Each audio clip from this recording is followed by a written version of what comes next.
Welcome to The Explainer. Today, we're exploring the recipe of reality, stoichiometry and solutions. I love this topic because it lets us look at chemistry not just as some abstract textbook science, but as nature's ultimate cooking process. Seriously, think about it. Our entire universe is essentially this massive, incredibly complex kitchen, constantly mixing, heating, and transforming raw ingredients into the phenomenal reality we experience every single day. Okay, let's dive right into this. What do the rusting of an iron nail, a crackling wood fire, and your stomach digesting the food you just ate for breakfast actually have in common?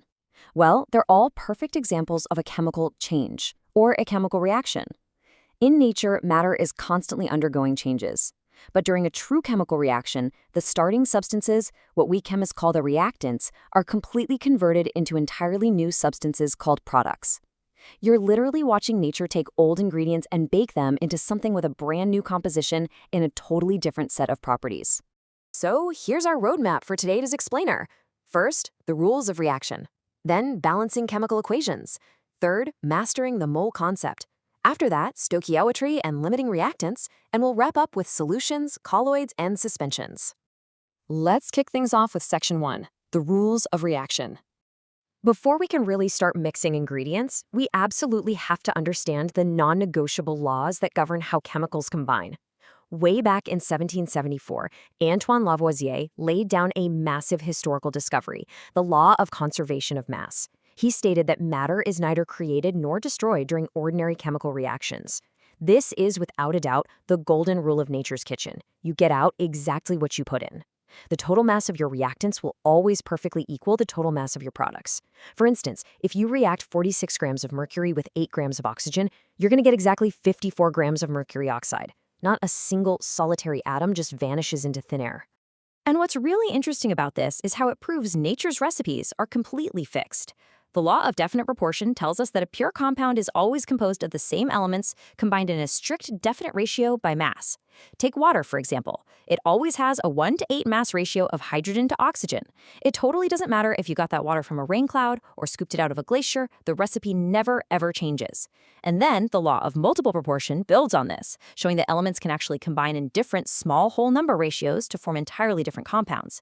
It's like how carbon and oxygen can form carbon monoxide, or just by tweaking the ratio slightly, they can form carbon dioxide. Moving right along to Section 2, balancing chemical equations. So how do we actually write down these natural recipes so they obey Lavoisier's law of conservation of mass? Well, we use chemical equations, which are essentially a shorthand way to represent a reaction. Now, to make sure our written equations don't accidentally violate the fundamental laws of physics, they have to be perfectly balanced. The inspection method is a fantastic, straightforward way to do this for simpler reactions, and it really just takes 3 easy steps. Step 1, write the word equation. Step 2, convert those words into the correct chemical symbols and formulas. And Step 3, equalize each atom by adjusting the coefficients. Those are the big numbers in front of the formulas. You just tweak them until the atoms on the left match the atoms on the right perfectly. It's kind of like a giant puzzle where you just use a bit of trial and error until, boom, everything clicks into place. Let's actually look at this in action. If we want to write out the recipe for hydrogen and nitrogen reacting to form ammonia, we start with our basic skeletal equation. But remember, to obey that law of conservation of mass, we gotta adjust those coefficients. When we do, it perfectly balances out as 3H2 plus N2 yields 2NH3. And I love this part because it's so satisfying when it perfectly balances. Quantitatively, it's telling us a very precise story. Exactly 3 moles of hydrogen combined seamlessly with 1 mole of nitrogen to yield exactly 2 moles of ammonia. Which brings us to Section 3, mastering the mole concept. Now we're shifting gears to scale the recipe up. We're introducing a concept that, honestly, sounds a bit terrifying at first, but is actually incredibly simple. 6.02 times 10 to the 23rd power. This massive, mind-boggling number is known as Avogadro's number. When chemists say 1 mole, all we really mean is this exact specific number of particles. Think about it like this. A dozen always means 12, right? Whether it's a dozen eggs or a dozen donuts.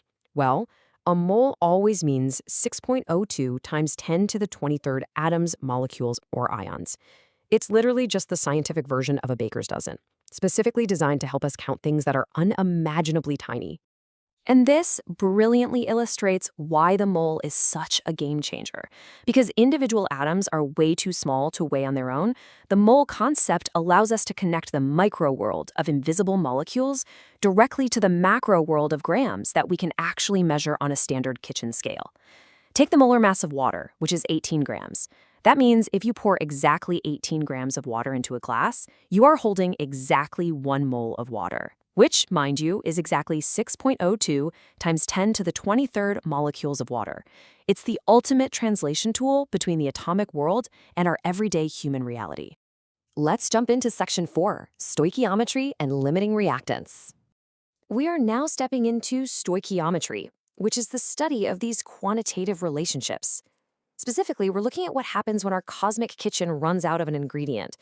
You see, in most chemical reactions, you'll have one reactant present in a smaller amount and the other in a larger amount.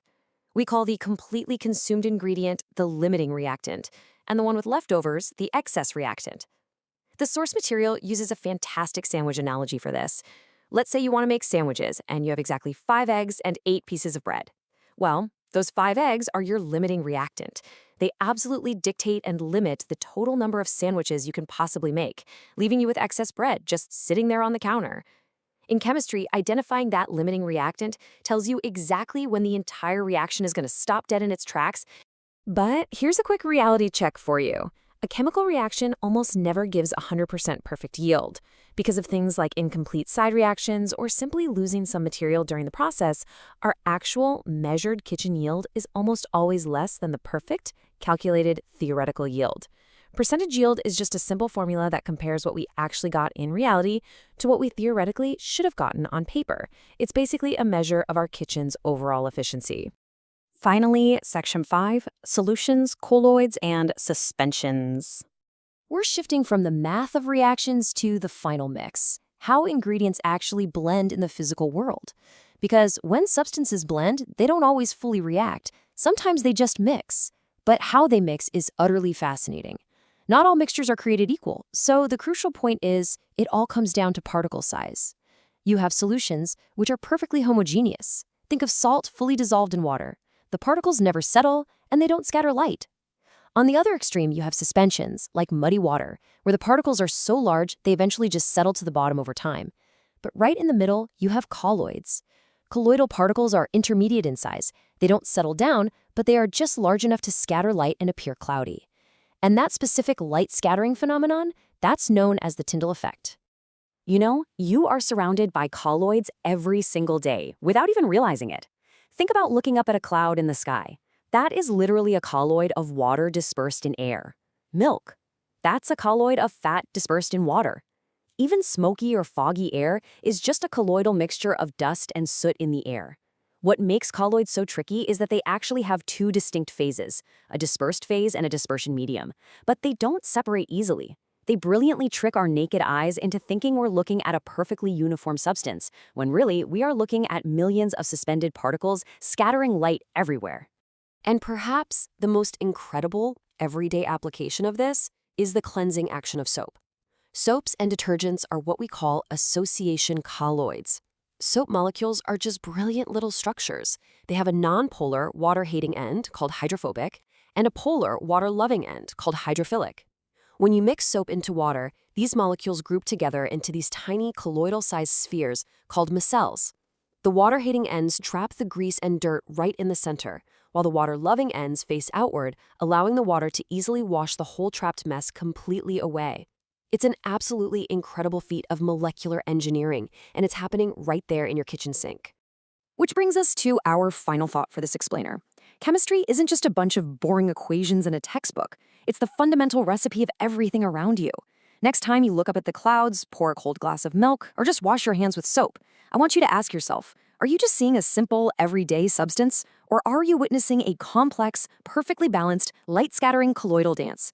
Once you truly understand the recipe of reality, the world will never look the same. Thanks so much for joining me today, and keep questioning the incredible chemistry happening right in front of you.